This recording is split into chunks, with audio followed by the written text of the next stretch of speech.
en lisant, en écrivant. Le podcast de lecture versatile de Pierre Ménard.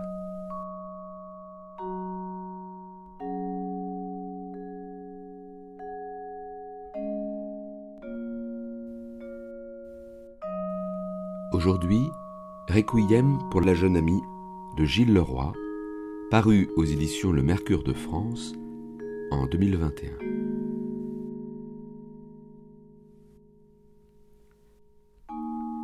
Plus de 30 ans après la disparition violente d'une amie, le souvenir profondément enfoui de la jeune femme ressurgit. Par bribes, le narrateur reconstitue leur histoire, leur coup de foudre amical. Ce roman dessine le portrait sensible de cette jeune femme libre et met en scène leur amitié remarquable. Il est en vacances dans le sud de la France quand il apprend que son amie a été violée et tuée dans le parking de son immeuble à Vincennes. Dans Requiem pour la jeune amie, l'amour et la mort sont indissociablement liés, même si l'auteur préfère se souvenir des instants vibrants de vie partagée. Les souvenirs affluent, les longues phrases dansent sur la page, avec leur musique lancinante et triste, poignant témoignage d'amitié parcourue d'éclats de vie, de rires, de mélodies rythmées et de nuits endiablées. Un récit vibrant, nostalgique mais radieux, qui raconte l'histoire d'une amitié perdue.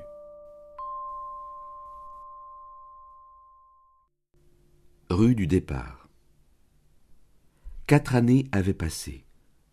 Ma mère venait de mourir, mon père agonisait au Diaconesse, un hôpital du quartier Nation, et serait bientôt transféré à la Pitié-Salpêtrière, où je le verrais pour la dernière fois.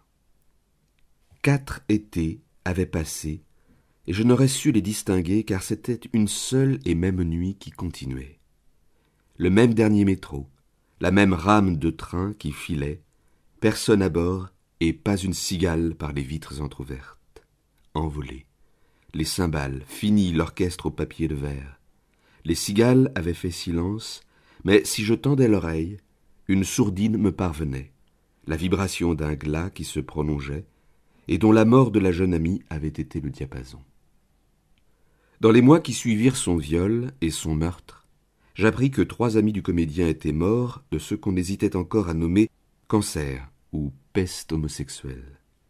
L'un à Paris, 2 autres à Fire Island. 30 ans à peine, des gars en pleine forme.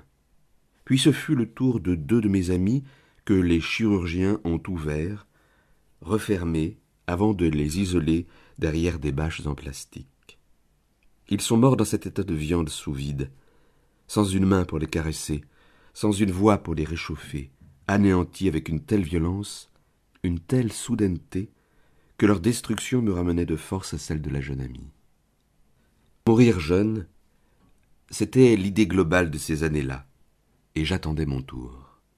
Si le manque de la jeune amie me submergeait parfois au hasard d'une odeur, une peinture fraîche, une frangipane, le parfum d'une giroflée ou cet arôme de fraise artificielle et tenace qui restait sur ses lèvres longtemps après que les gommes rouges avaient été mâchées. S'il m'arrivait souvent de couper le son de la radio, où une musique passait, que nous avions partagée. La playlist de notre histoire est trop longue, mais certains morceaux y ont plus de poids et me font battre le cœur presque douloureusement. C'est African Reggae de Nina Hagen, c'est Len Lovitch chantant Funky Number, c'est le Psycho Killer des Talking Heads, Vienna d'Ultravox, Genius of Love du Tom Tom Club, c'est le Cold Song de Klaus Nomi, Biko de Peter Gabriel et la moitié des titres de Bowie.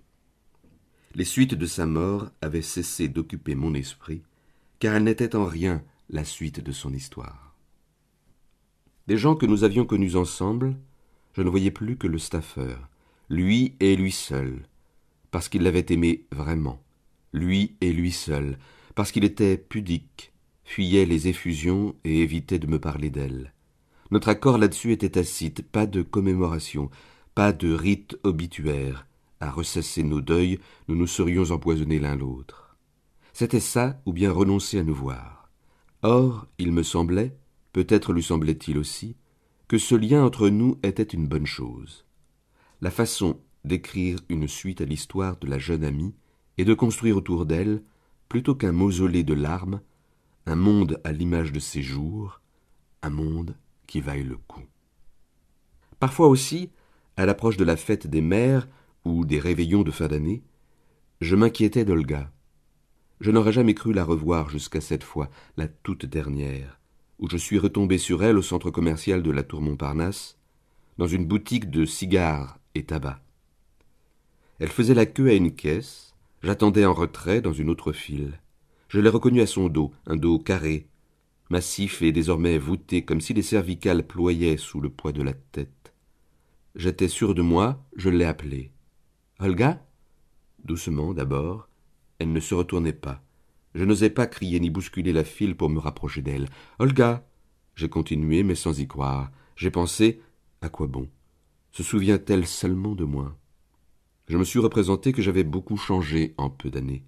Mes cheveux avaient blanchi d'un coup, des cernes violacées creusaient mes joues, pareilles à des traces de coups que j'aurais reçus dans mon sommeil, sauf que personne ne me battait, et je ne dormais plus. Je traînais, disait-on, une mine de déterré. Son tour venu, Olga a pivoté de quelques degrés face à la caissière, et sur le profil ravagé de la mère, je vis apparaître en décalque celui de ma jeune amie. C'était à peine une ombre, un crayonné vite gommé, mais la sensation sorcière m'a choqué.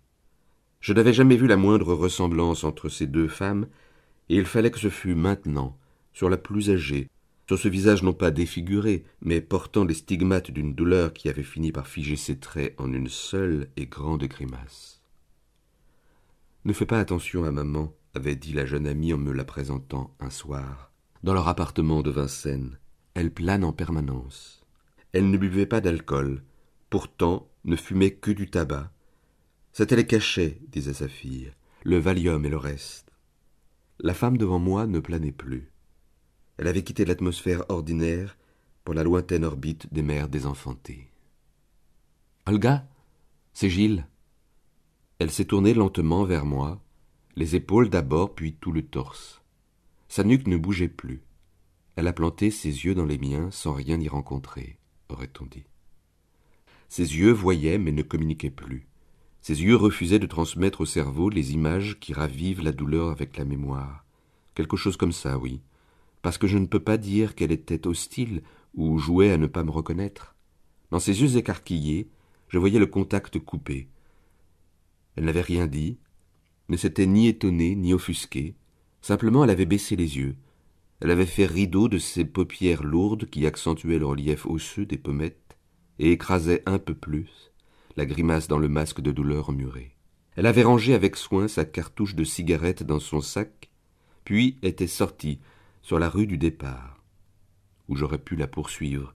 J'y ai pensé, ne pas la lâcher comme ça. J'avais été si lâche toutes ces années. La rattrapant, j'aurais pu me rattraper, qui sait.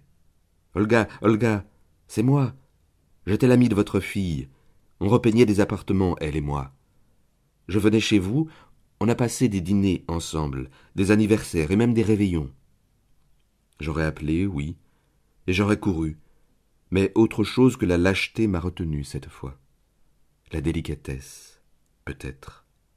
Et cette phrase qui m'a traversé l'esprit alors que je regardais la silhouette s'éloigner d'un pas lourd vers le métro, cette phrase idiote disant « On ne dérange pas les morts ».